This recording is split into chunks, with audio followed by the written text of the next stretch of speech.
Hey, let's fight here with a quick review of Amanda Craven's Wonga in a Weekend. Wonga, British slang for money.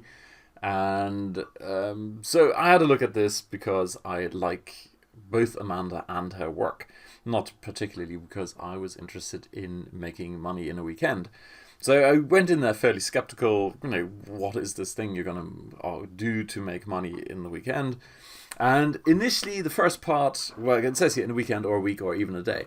So in the beginning, let's look here, the table of contents, where is it? Right. So the first part was kind of, it confirmed what I thought it was going to be, namely you create a product or you do a little bit of magic, a bit of JV promotion, affiliate promotion on whatever, JV Zoo or Warrior Plus, because that's the space she operates in, at least with these types of products. And although the approach is of course right, there is a lot of money to be made in making small products.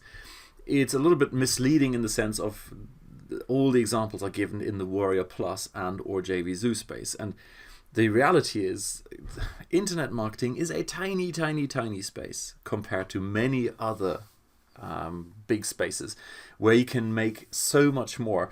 And one example you need to look at is, where you can see this is, for example, Udemy or Coursera. They have massive user bases around courses where you never thought this is something that would sell.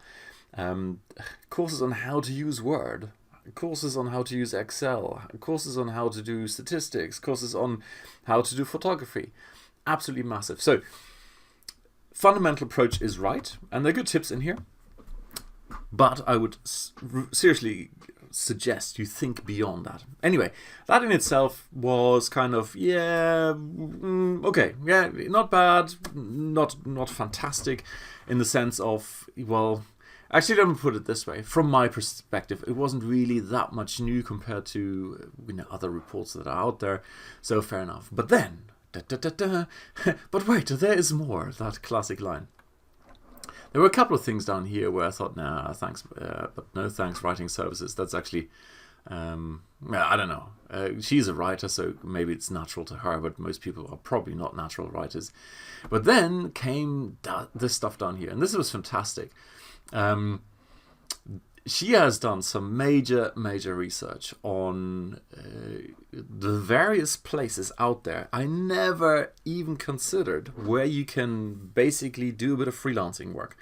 And that is the beauty of this. This is really a massive collection of freelancing opportunities, a lot of them by multinationals. So there's no big interview or anything. It's the gig economy. So basically you sign up and you basically start doing their gigs, and it's everything from listening to music to delivering packages. If you have a pickup truck, you drive your pickup truck. Tons of different opportunities here. So if you're looking for something, a side gig, a gig economy that is beyond the usual MTurk boring nonsense on Amazon, just for that, it's absolutely worth looking at. Most of it is 18 plus in the sense of you probably need a driver's license or be an adult, because people don't employ 15-year-olds. Sadly, the battle we had to get our kids, our teenagers, to be able to distribute newspapers in the village was just ridiculous. But hey, there we go.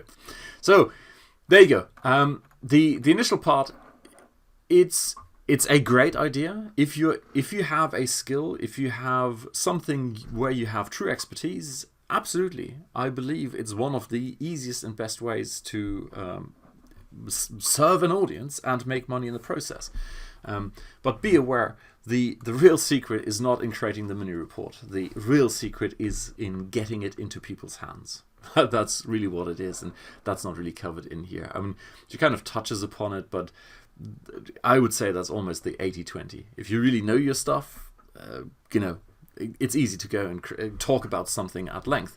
But then persuading, convincing, getting people jumping up and down with joy, wanting your thing, that's a whole different story.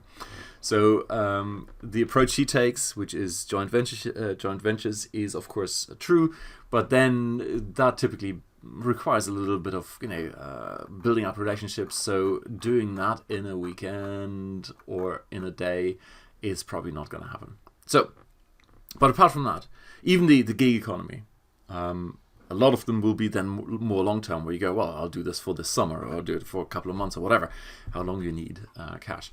So probably a little bit misleading here in a weekend. You certainly can, but it's unlikely you're going to do it just for the weekend. It'd be stupid to build something up and then only do it for a weekend.